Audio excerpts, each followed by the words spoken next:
This is SoapBox Radio. Potting it out there with My Lime Boots. The Lifestyle Edit. Hey guys, it's Ryan. It's a Thursday afternoon. It's 4 o'clock and we are back on the air. SoapBox Radio has come back to you after about a month, 3 weeks off, where we took off over the Christmas season. Welcome back to you after what I hope has been a wonderful festive break for you all. A time well spent with family and friends and a chance for some much needed time out. If your 2017 was anything like mine, I'm sure you were in much need of a break like I was. I hope too you have come back and rested and are firing on all cylinders for 2018, which by all indications is going to be a cracker of a year. I look forward to some great changes right here on SoapBox Radio, taking more shows out of the studio in 2018 and bringing you content which both entertains you and causes you to consider things from an alternative point of view. I may even be introducing a second show each week, but I'm still in the planning stage of that one, so hang tight for that. But most of all this year, I really want to engage more with you during the show as well as after the show. This is my year to meet the audience, and I'm going to be doing this at set times during the year, and I hope to have you as my first audience guest member soon on the show. So without further ado, let's get started with the show. This is SoapBox Radio. Potting it out there with My Lime Boots. The Lifestyle Edit. Share your thoughts and be part of the show now. Send a message on Twitter or Facebook at My Lime Boots. Find My Lime Boots on Twitter, Instagram, and Facebook at My Lime Boots, and on YouTube at My Lime Boots Live. Okay, so I'm sitting in church recently and a friend of mine shares about a new initiative she is pursuing together with her friend named Stanford. An initiative to support school-going girls from her old school in Zimbabwe with sanitary products. I was so taken aback by her sense of purpose, her desire to stand up and do something that impacts both on her lives and on the lives of others. It was then that I decided I wanted to speak more to her, firstly about this great initiative which she will share more with us on shortly, but also to inspire you to similarly take a stand and do something within your sphere of influence and help your fellow man.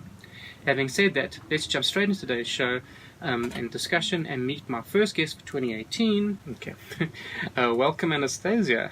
Thank you. How are you today, Anastasia? I'm very well, thank you. Great. So I gave a little brief introduction in terms of what you're doing working with the sanitary product. Did I get the nuts and bolts of this awesome new initiative correct? The initiative which you called Path, and which only came into being in March of last year. Have I summarized it correctly? Yes, you got that head on, Ryan. Okay. Thank you. Yes. There we go. Okay. So Anastasia, talk to me about the need you identified and more importantly the impact this need was having. All right. Thanks, Ryan. Myself, growing up in the same community as a girl child, it's not like I have to hear what was going on, but I experienced it myself. But then I decided, when I partnered with Stanford, 20 years down the line, that we need to do something for our community because we saw how the girls were missing out on even opportunities of themselves becoming, well-known people, going into well-known fields, becoming So it was, I would say it was really touching for me to just think, you know what, this is something that we can do. Instead of doing something big, let's just look at the small things, something like sanitary pads. People don't think about it, but girls are missing school and they're not getting the equal opportunities like the boys are getting. So we decided, let's sit down and maybe try to do something about it. Okay, when you speak about communities, tell us which community you were involved in, you're talking of? The community that I'm involved in, it's a rural school that is based in Zimbabwe, in the Mashonaland Central Province. The school is called Chiuri Secondary School. It's based in the very deep rural of the rural areas, and where you don't even get running water, you don't have electricity. It's very sitting deep in poverty. Okay, and this was the school that you went to? That's the when school you were a school-going girl? Yes, when I was a school-going girl back in the days, 20 years ago, or 20 or so more years ago. Yes, so I experienced it myself, so it just touched me that I could do something about it. All right. So within this community there must be a wide array of needs which some may even argue should take precedence over sanitary products. Talk to me around that aspect of this initiative, Anastasia. There are a lot, Ryan. That's why even when we sat down with Stanford, for him as a man, he could not understand this. He was thinking more of maybe going to develop the school, the infrastructure, or going into the community, helping the parents and everything. But then we went back. Like I said to him, let's go back to our days at school, the challenges that we faced as school children. When I highlighted that to him as a boy child, it never crossed his mind that we could impact, people, we could impact lives through that. And when I told him that, he was just, wow, and I didn't think about it. So, yeah, that was how it was born. And then, we took it from there.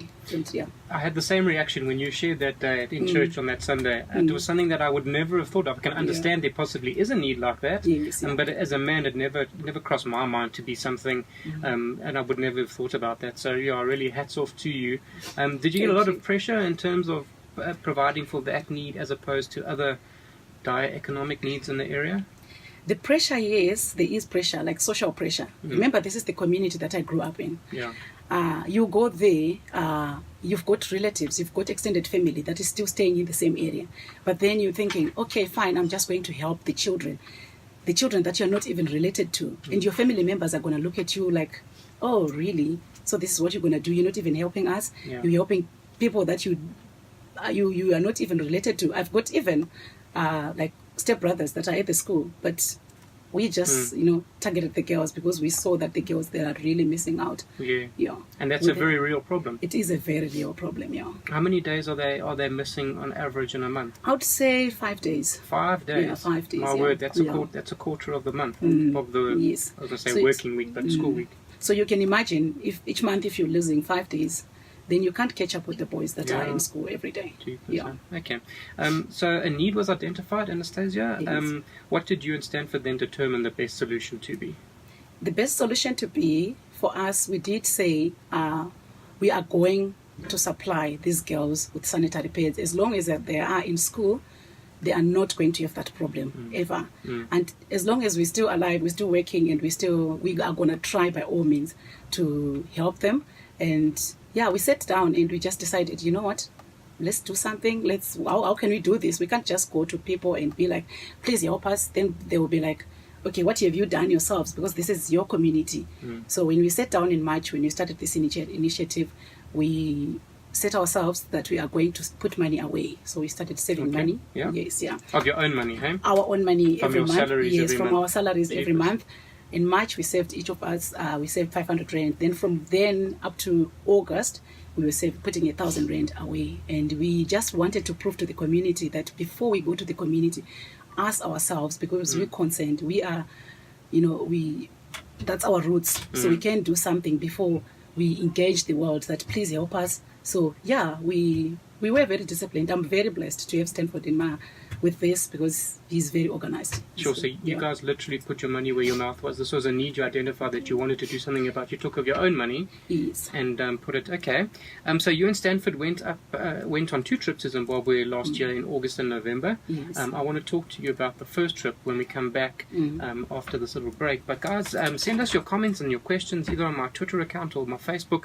We're running a Facebook live stream right now.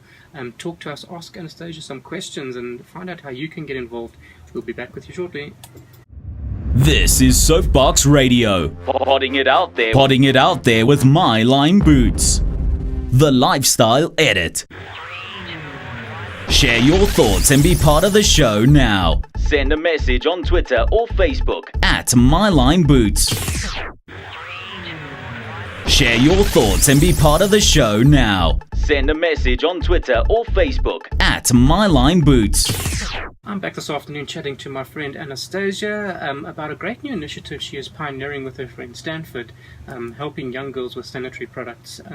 Anastasia, talk to me about the first trip in August 2017, being the trip that you must have, being the first trip, you must have been confronted by some rather unforeseen challenges. Yeah, that was a nightmare, to be honest with you, Ryan, because we putting the money together and organizing everything was not a problem with us. We faced challenges. The first ones that we faced was from our government. Zimbabwe? Zimbabwe, yes. Okay. They wanted everything to be done like in protocol. They didn't want us to just go there and be like, okay, here we are. Because, knowing the Zimbabwe situation, they thought maybe we wanting to campaign. But we managed to set the record straight that all we want to do is to go and help these girls to the extent that the headmaster at some point in time of this school refused to cooperate. Then we had to engage ourselves, the Ministry of Education. And the lady from there, she had to summon the headmaster of that school to drive about 65 kilometers to go and answer. Then from there, things started flowing smoothly. Then what was his resistance? Why was he not happy for you to come? He was too scared of the community, what they would say, for him to just receive visitors, since everything in Zimbabwe is just political. So he didn't want to lose his job, because you have to be in support of the government that is ruling at that point in time. So if you bring other people, outside forces, then there's change. Let's say there's change, then in the future they will say you pioneered it. So he wanted to just keep his name clean. I don't blame him. He was just protecting himself and his family. Then going through, we decided, no, we're gonna get our car because we'll need it when we get to Zimbabwe. We drove through from here. We left at 1 o'clock in the morning in August. Then we got to the border, the South African side. We traveled very well. We were cleared nicely, South African side. Then we went to our Zimbabwean side, and we managed to get all the papers that they needed. But then when they just looked at when they looked at the stock that we were taking into the country, they were like, okay, you need to prove that this is not for resale. We said, no, it's not for resale. We had letters, we had documents that could prove, but they refused. They refused to look at them. They said to us, you know what, we don't know, maybe you're going to resell. You need to be a registered non-governmental organization to be taking things through into the country. So what you have to do is just pay full duty. Oh, my word. Okay, they would have just added like double the cost. Yes, eh? Because, So that we were like, okay, fine, what do we do? And we had put, things in place so that if they did that, we had the money. But then, okay, fine, we did that. Then we paid the duty. Oh, really? We paid the duty, okay. Which was 40% of the goods that we have bought, and we had bought stuff for 6,520. So we had to part with just over 2,000 rand, which was the 40% duty. Then from there, the road to Zimbabwe, to Harare from the border. I would say, I'm sure, like every 20 kilometers, there was a red block. And the police, they check everything, your car, they check. Was it a foreign car? Was it a South African car? Yes, it was a South African Do you think that plate. was half of the problem? Yeah, because when they just see a foreign number plate, the police, they're very corrupt. They just want, money. To the extent that at one roadblock, they checked our car, they checked everything that we were carrying, the consignment, and everything was just according to what we were carrying. But we got a ticket to have, the ticket was called, you're mixing goods with passengers, because we had one bag that could not fit into our boat sitting on the passenger seat. We had to pay about $15 for that. Then from there, and the road is also not as great. But we managed to get to Harare the evening, like around 7 o'clock, which was great. So you took all these products up in your car. Yes, so you guys went and obviously sourced locally in South Africa? Yes, we did source locally in South Africa, Okay, where did you find product? We bought from Discam, 4 Ways. The manager there was very kind to us. He was selling these sanitary pads a packet. We bought from Lilet's. He was selling them for 9 rand 65 cents, and he said to us, no, you give it to us for 8 rand. So we managed to save quite a bit of money on that, which was great. He was very supportive. Okay. And so you put everything in your car? In your guys' car, and off you went, and off we went. Okay. And we couldn't even carry groceries for our families because we had to, carry stuff for these girls. And tell me, what was the response to this trip from the girls and from the community? I mean, did they know you were coming, what you were coming to do? Did they understand that? Yeah, eventually, after we got cleared by the Ministry of Education, the headmaster of the school, what he managed to do, he invited the political leaders of the community. He invited the parents of the children that attend school there. He invited the councillors, he invited all the SDC members, which is the School Development Committee, and the representative from the Ministry of Education who was there to witness this whole thing. If I tell you, it was overwhelming, right? the girls were so happy. They even practiced drama majorettes to just entertain us. Really? We got there and we were like, wow. Did you feel like the Queen of England? I did, indeed, I did. And just seeing that smile on their faces and and just, seeing that you're making change and, impacting lives, exactly. So you're going to have to just explain this to me. I'm a boy. I'm a Yes, boy child, not a child, but sometimes I behave like one. How many packets did they get, and how long will that last, the girls? And did it go to all the girls or the senior girls? How many girls? Okay, what we did, we worked with all the girls that is at the high school. It's not a very big school, so it's got girls up to 170. That's the number from your Form 1, which is like here would call it grade 8. Yeah. So basically, those girls, they've already started with the period and everything. Okay. So we targeted all of them. So we gave each child 5 packets. So the 5 packets, one packet had like 10 packets inside. The one packet should last a month. So we gave them 5 packets each. Worth, eh? So from August, then we count down to, I think they would have needed again in December. So we covered them for that whole time. Yeah. And the other thing that really touched me is girls from this community. Some of them, they'd never seen a sanitary pad. I had to buy a pair of underwear and open one and demonstrate on how to use them. Sure. My word.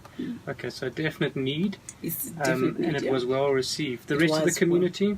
The rest of the community, it was overwhelming. I promise you, when we went there, because when we drafted our program, we had time for refreshments.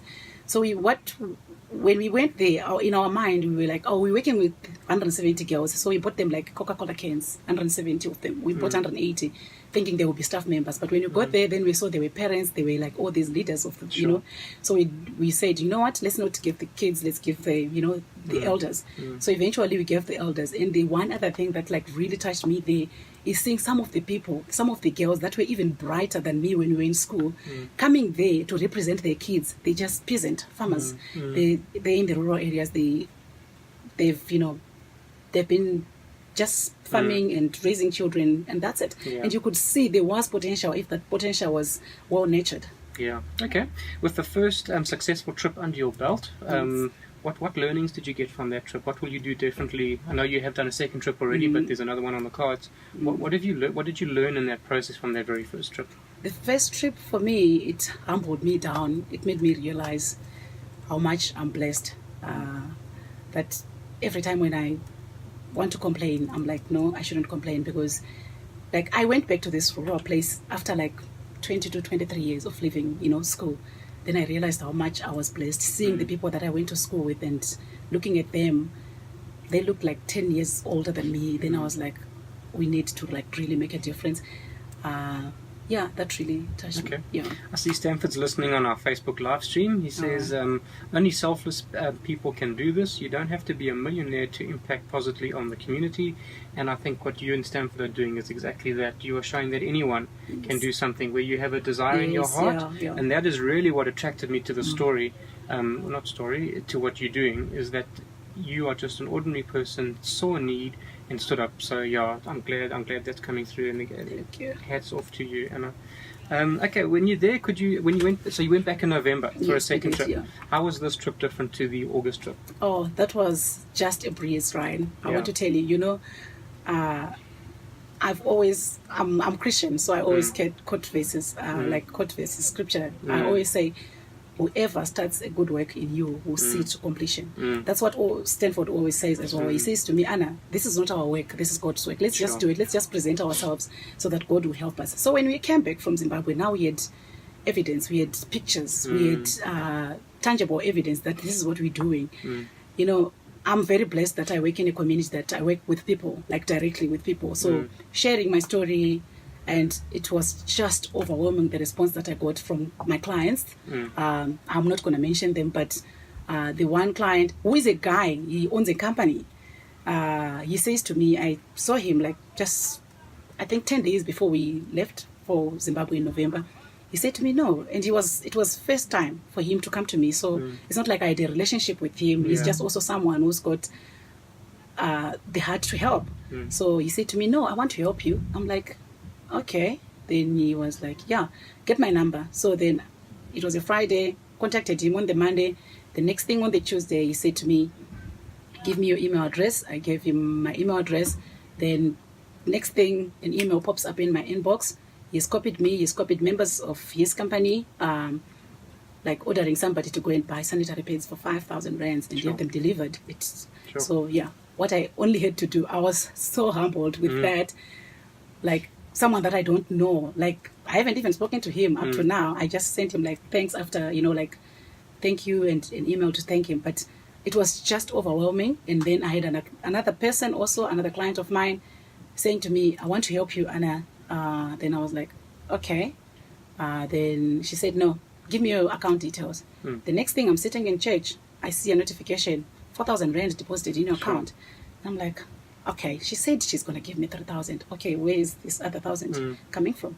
So then she sent a message to say, no, the other 1,000 rand came from my boyfriend. He was touched by what you're doing. Also wanted to get involved. Yes, he also wanted to get involved. So the next thing, we just only had to go and buy. Also, there are people also, these were just big donations. We had donations of 500 rands, we had donations of 650 rands from other people. And we had donations also from like ladies who just, feel touched about it. Then they'll just go to Discam, go buy whatever packet, 10, 20 packets, then they'll just bring them to us. That I'll also mention. So the word was really getting out there. It was really getting out there. Okay. But, when we come back, yes. I want to talk to you a little bit more about the actual impact you saw on the girls' lives when you went to your second trip. All right. This is SoapBox Radio. Potting it out there with My Line Boots. The Lifestyle Edit. Share your thoughts and be part of the show now. Send a message on Twitter or Facebook at My Line Boots. Find My Line Boots on Twitter, Instagram, and Facebook. At My Line Boots. And on YouTube. At My Line Boots Live. I'm back this afternoon chatting to Anastasia about a great new initiative that she's pioneering with her friend Stanford to help young girls with sanitary products and thereby keep them in school.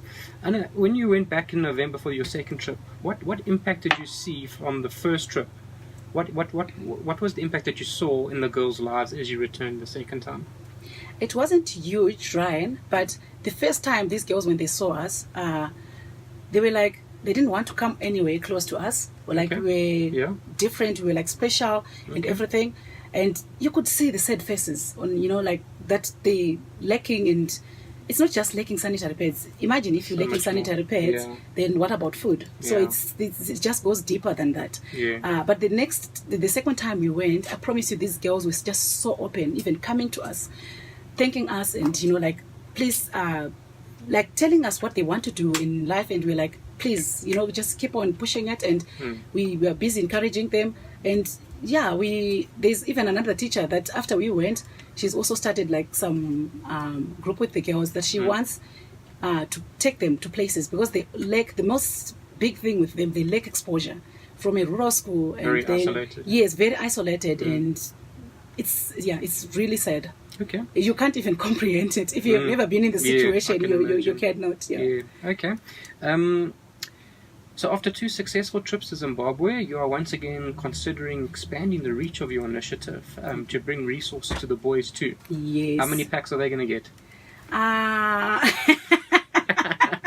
That was my joke. I know. I'm like, okay, that was your sense of humor. Sorry. That's fine. Okay. Going to the school, like we went twice, but then we went back again on the drawing board. Then we're like, okay, we go there every time we're addressing girls. The boys are going to end up being like, what about us? Do we have to be part of this? Because when this initiative, when this program is going on, they have to also like obey the school rules. So they have to come and sit, even though they're not benefiting anything. So we decided, boys, the community is raising boys that are going to be men in future, boys that are going to be like husbands in future, and we need responsible people, and we need people who are going to go there and make a difference in the world. So we've got books that we have identified that we need to get. That are motivational books. So we did say we're going to... Specifically for the boys, eh? Specifically, we've got one for the boys, then we decided we will also get one for the girls.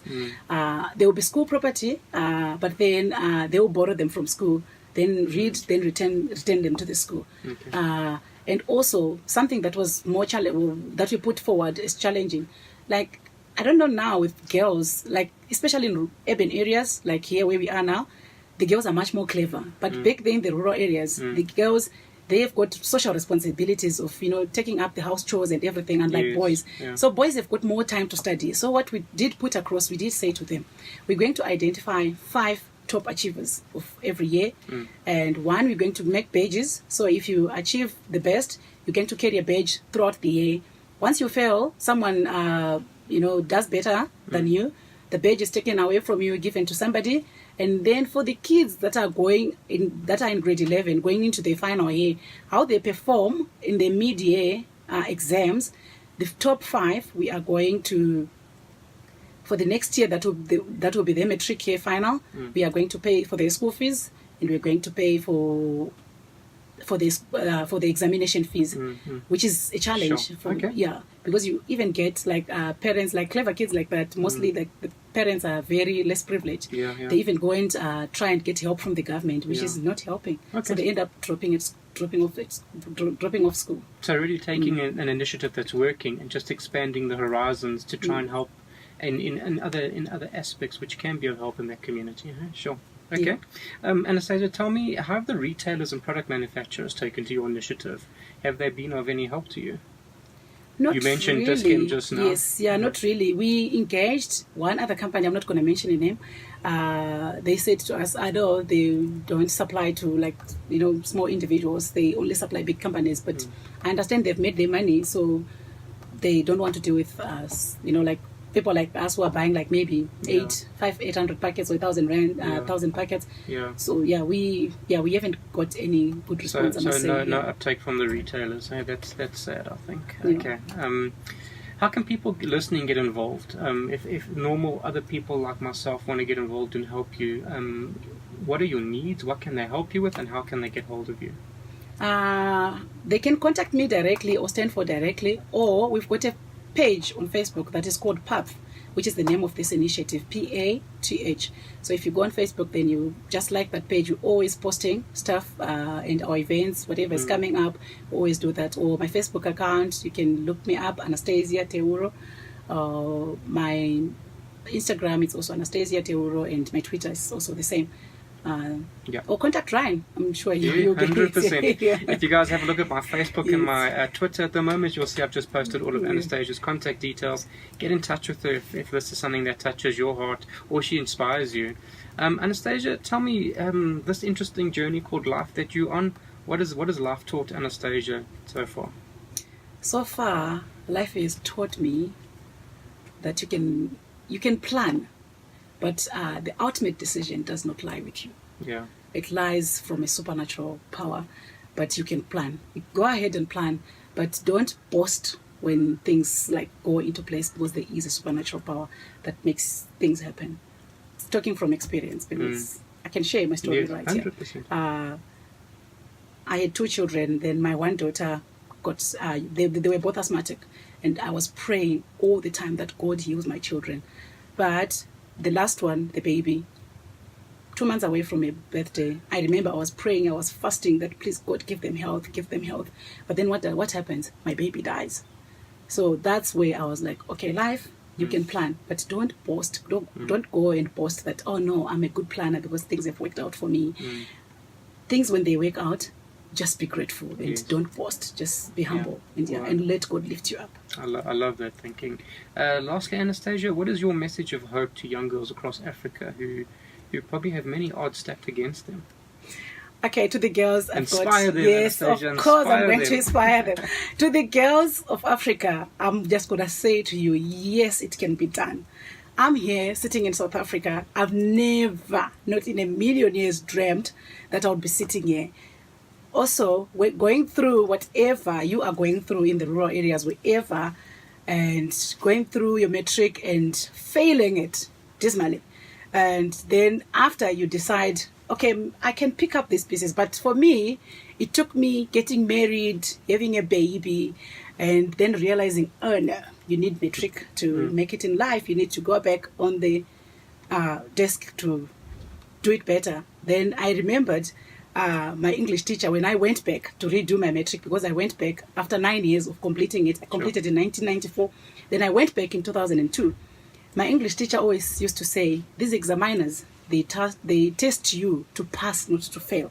And remember, they're just testing you to be an ordinary person, so you can qualify as an ordinary person. So I've drawn lessons from that. You just need to be ordinary. Just work hard. You can do it. If I have done it, and you have heard my story, you can do it. Listen to your teachers. Listen to the people around you who are giving you advice. Study and study and study. You will make it in life. Hard work pays. 100%. Anastasia, it's been an absolute treat chatting to you this afternoon. Well done to you for responding to a call that was put to you and Stanford. And I think I know you inspired me, and I hope you've inspired people listening today. Everything of the best. I know you're off in April again for your next trip. Yes. Everything of the best for the project going forward. Thank you so much, Ryan, and thank you for having us here. 100%. Yes. Well, thank you. Guys, that was our first SoapBox Radio show for the year. Lots of things coming still, lots more interesting shows to happen. That was SoapBox Radio for today, and I'm out of here. Cheers. You've been listening to SoapBox Radio, podding it out there with my